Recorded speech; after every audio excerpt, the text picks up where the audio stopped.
تيست 1 2 3.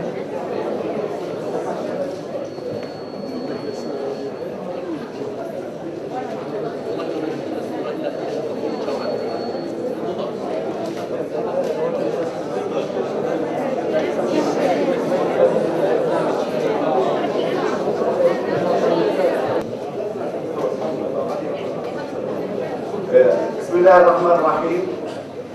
تحية لجميع الزميلات والزملاء المهندسين الموجودين في هذه القاعة. احنا بالنسبة لهذا السيشن موضوعاتنا عبارة عن مواضيع بيئية، رايحين نستمع لأربع أوراق أو رايح يتم عرض 4 أوراق. أول ورقة تتناول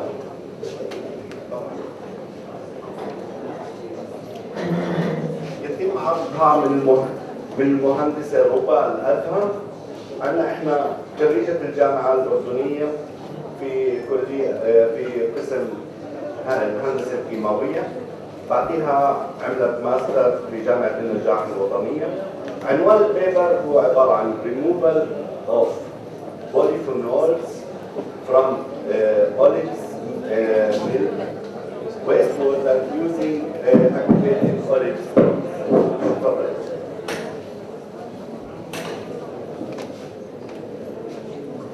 شكرا لك. اهلا وسهلا فيكم جميعا.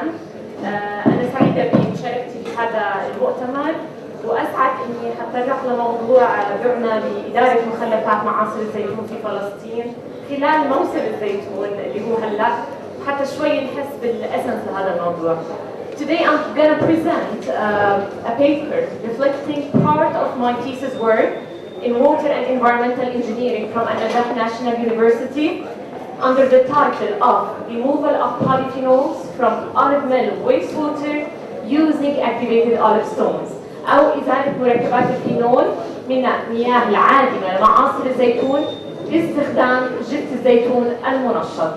The thesis was supervised by Dr. Hafiz Shaheen and Dr. Shida Jouda from Najah National University and funded by Palestinian Water Authority. Olive oil industry is considered to be a major contribution to the national economy in Palestine. About $8 million is the net added value to olive oil extraction activities in Palestine. We have about 280 olive mills في الضفة الغربية متوزعة mainly في مناطق الشمال vast majority. خلال عام 2009 more than 24,000 tons of olive oil were produced from more than 100,000 tons of olives. The vast majority of olive mills in Palestine employ what is called three-phase centrifugal extraction system. If we take a look at the extraction system, we can see that it generates 3 main product streams. The desired product is olive oil, large quantities of solid waste, the olive husk of ما يعرف بالجف, and large quantities of olive mill wastewater أو ما يعرف بالزبار. Despite the fact that olive oil industry contribute to national income, a negative environmental impacts renders the economic viability لهاي industry. If we take a look على problem 3 للolive mill wastewater, we can see that the negative environmental impacts of olive mill wastewater are attributed to high pollution load of olive mill wastewater, improper disposal للمياه العادمة لمعاصر الزيتون في الوديان والsewer system, in addition to the lack or absence of pre-treatment system للolive mill wastewater. There are different characteristics that contribute to the negative environmental impact للolive mill wastewater. The most critical of these is the lower degradation and high toxicity of the high fractions لمركبات الفينول في الolive mill wastewater. In addition للعنا high acidity, mineral acids who reduce sugar في الolive mill wastewater, the environmental impacts are translated into effect on water, على atmosphere, soil, genotoxicity, and even phytotoxicity. الجول والobjectives لهذا الريسيرش كان انه somehow reduce the environmental impact, the negative environmental impact of olive mill wastewater في فلسطين through first investigating the state of the art، الوضع البيئي الحالي لمعاصر الزيتون في الضفة الغربية وخاصة في مناطق الشمال. The other objective is to investigate the feasibility of transforming نوى الزيتون olive stones into a high capacity activated carbon له القدرة على إزالة مركبات الفينول from olive mill wastewater. The study area covered northern areas of West Bank منها نابلس، جليم، تلكرم، قلقيلية and سلفية. The study area contributes to more than 80% of olive oil production في فلسطين. In addition, عندنا 70% of olive mills كمان موجودين في هذه المنطقة. There are different cultivars في هذه المنطقة و different characteristics related ل different طبعاً climate conditions و soil type في هذه المناطق. Starting with olive mill survey, a well-designed questionnaire was prepared to conduct it through personal interviews مع olive mill owners. It took into consideration the environmental aspect and logistic aspects related to the industry, including the working days, number of workers, the quantities للجفت والزبار المنتج من معاصر الزيتون, the presence of pre-treatment system if existed طبعاً, with possibility of expansion. There are many findings from the olive mill survey analysis. But in general, we can say this is an intensive seasonal industry, 45 working days, 16 hours per day. The vast majority, more than 55%, employ the new technology three-phase centrifugal extraction system. Unfortunately, more than 70% of the olive mills dispose directly للوديان, with the other olive mills disposed into sewer system. More than 90% of the solid waste, الجفت, is granted to farmers, which is used for heating purposes. The most important output of the olive mill survey was the three-phase centrifugal extraction mass balance, showing that large quantities of fresh water, mainly supplied by municipalities, is consumed in the extraction process. In addition to vegetation water, large quantities, about 1.25 meter cube of wastewater from olive mills is generated per ton of olives. This ratio is very high compared to other numbers reported in literature, وكمان it's about 3 times the amount of wastewater اللي كانت تنتج من معاصر الزيتون steam automatic أو traditional presses. If we do a simple calculation, we can see that more than 90,000 meter cube of olive mill wastewater was generated من the study area alone في 2010, and more than 26,000 tons of olive husk الجفت was also produced, which can be used in other areas غير الهيتينج. لحتى نفهم طبيعة olive mill wastewater, olive mill wastewater characterization was essential. Includes physical characterization or chemical characterization من ال BOD, COD, total suspended solids, total dissolved solids, most importantly مركبات ال polyphenols. طبعا analysis of samples showed that there is wide variation in the quality of olive mill wastewater. We had that very expected because there are variations في the quality of olive, extraction practices للolive oil وحتى أيضا cultivation practices في مناطقنا الفلسطينية. تلكرم طبعا olive mills reported the highest pollution load. In terms of polyphenols, هذا ممكن يتحلل بأنه في type of cultivar K80 موجود في تلكرم في نسبة فينول عالية. هلا if we can see that the general characteristics of olive mill wastewater exceed the acceptable standards for industrial wastewater discharge في فلسطين, أو هي mainly guidelines مش standards. At least 90% of all parameters must be reduced to meet our Palestinian guidelines. Pollution is considered high. نحكي عن 2.2 million capita population equivalents, which can be hardly correlated بالمحطات التنقية وحتى natural systems. هلا لحتى نقدر نعمل conversion للolive stones نوى الزيتون لactivate carbon, chemical activation was chosen using potassium hydroxide as an activating agent, which is environmental friendly, and it is reported to be producing highly microporous activated carbon اللي هو specific للpolyphenols removal. طبعا the process includes different steps of preparation, activation و characterization including parametric study. وهذا الشارت بوضح التفاصيل أو detailed breakdown للprocess starting with preparation, impregnation, carbonization, activation, ending up with post-treatment. طبعا من خلال thermogrammetric analysis للactivated carbon اللي تم تحضيره, we could produce a high efficient and high absorbent activated carbon باستخدام temperature around 700 degrees, which is not destructive for the structure of the component عندنا.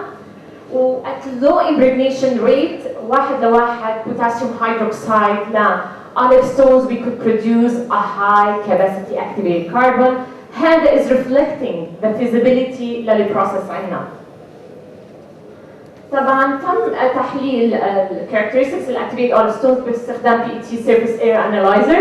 We could produce an activated carbon with surface area أكثر من 380 meter square per gram, and it is mainly microporous, يعني أقل من 1.2 nanometer per diameter, which is again specific polyphenols removal. Here we can see fine-looking micropores بيوضحنا عنا scan electron microscopy. Again, بيأكد إن ال conditions اللي تم استخدامها are not destructive for the production of activated carbon. ننتقل للtreatment. Batch total phenol absorption included parametric study in order to determine the actual dose or the optimal dose that is used for the treatment, and kinetic and equilibrium modeling was also carried out لحتى نفهم the mechanism of absorption, a rate والcapacity للabsorption. It was found out that at low dose 12 gram per liter للactivated olive stones was optimal لحتى نعمل batch treatment للolive waste water ونزيل فيه polyphenols. والسيستم يعتبر فيه variable يعني reversible, بحيث انه اذا حبينا ان نعمل regeneration للactivated olive stones و reuse it again احنا عندنا هاي القدره. طبعا الكاباسيتي تعتبر very high, more than 300 milligram polyphenol removal من olive waste water was achieved per gram of activated olive stones. The process is considered of medium speed, about 7 hours of equilibrium, and more than 92% removal of polyphenols was achieved in 24 hours. طبعا تم أيضا عمل kinetic modeling. We proved that both physical and chemical absorption were cooperated في عملية polyphenol removal with dominance for physical absorption using interparticle diffusion models. What is next? Actually, the master thesis, I tried to present the concept of fixed bed absorption, اللي هو continuous treatment system لحتى to be integrated مع conventional biological treatment processes for integrated treatment of olive mill waste water. وتم فحصه من خلال high pressure column test. وهو يعتبر many column, but in general we can say that we need to optimize and model the performance of the fixed bed absorption لحتى ندرس different scenarios من pollution load في أكثر من منطقة في الضفة الغربية. As conclusion, we can see that olive oil industry in Palestine lack for the implementation of good manufacturing وحتى environmental management practices. The olive mill wastewater pollution load is very high, and action must be taken and pre-treatment must be enforced. هلا olive stones يعني abundant or low cost vegetable waste that can be transformed easily activated olive stones used in the treatment of polyphenols from olive mill wastewater.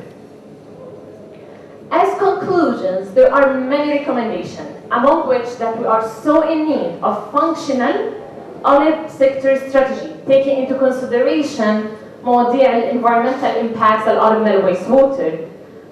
For the pretreatment of olive mill wastewater, as I said before, we have to integrate, optimize, and model performance like fixed bed absorption مع الconventional biological treatment processes بحيث نحصل على معالجة متكاملة للأرض والwaste water في فلسطين. Thank you for listening. أكيد بانتظار أسئلتكم. شكرا لكم.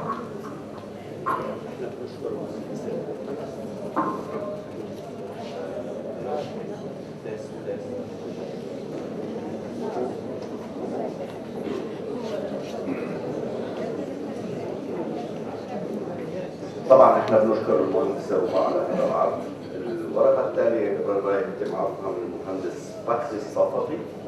المهندس فخري الصدفي الأسئلة راح يجمع الأسئلة عندنا احنا هون في آخر بعد الأربع محاضرات بعد الأربع أوراق راح يتيح المجال للأسئلة وللنقاش. المهندس فخري الصدفي زميل درس معي بنفس الجامعة. عندنا احنا هون ماستر من جامعة دresden التقنية. عندنا احنا هو مدير الإشراف الهندسي في وزارة التربية والتعليم.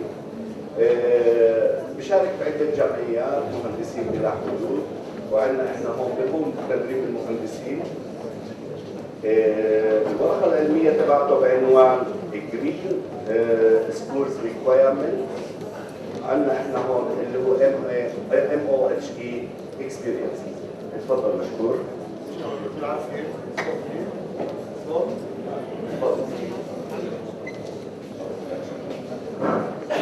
يعطيكم العافية. ورقة العمل اللي رح نتطرق لها اليوم هي تجربة وزارة التربية والتعليم العالي في فلسطين في مجال المدارس الخضراء، متخصصة في مجال المدارس الخضراء. كون وزارة التربية من أكبر وأهم وزارات السلطة، يعني رح نعرض الورقة متخصصة في هذا المجال. تعتبر العمارة الخضراء والمباني المدن صديقة للبيئة أحد الاتجاهات الحديثة في الفكر العالمي الجديد. هناك العديد من المفاهيم والتعريفات المختلفة في هذا المجال، في اختلافات كثير عليها، لكن ما في هناك تعريف واضح لحد الآن للمباني الخضراء أو المدارس الخضراء، إلا إنه إحنا أهم المبادئ المشتركة اللي ممكن تتوافق مع الرؤية العالمية حول المدارس الخضراء هي حماية البيئة، خفض تكاليف التشغيل والتكاليف في البناء المدرسي، تحسين الصحة ونوعية التعليم ودمج فرص التعليم مع البيئة المبنية المحددة. يمكن القول إنه المدرسة الخضراء هي مدرسة مستدامة اللي احنا بنعملها اليوم، بيئيا مريحة للمستخدم، موفرة للطاقة، بتحافظ على البيئة المحيطة. ورح نستعرض تجارب حول هذه النقاط الثلاث. بشكل عام المدرسة الخضراء ناجحة لأنها بتعالج القضايا ذات الصلة اللي بتواجهها الجهات المسؤولة والمجتمع، بتلبي احتياجات الناس المستخدمين الحقيقية، وبتلتزم بالمبادئ الأساسية المقبولة عموما. هي مباني تتصمم تتنفذ ويتم تشغيلها بأسلوب يضع البيئة في الاعتبار الأول. وانطلاقا من هذه المواضيع وزارة التربية والتعليم واكبت هذا التطور أو العلم الحديث الموجود منذ أكثر من 3-4 سنوات، وبدأت بخطوات حثيثة لبناء المدرسة الخضراء المحافظة على البيئة. هذه الورقة راح نلقي الضوء فيها على الجوانب الإيجابية، المحاولات المتعددة التطويرية اللي جرت داخل وزارة التربية والتعليم، وكانت سبب في تطوير وتحسين مستمر للمدارس الخضراء. طبعا هي تجربة ليست خاصة، هي تجربة مشتركة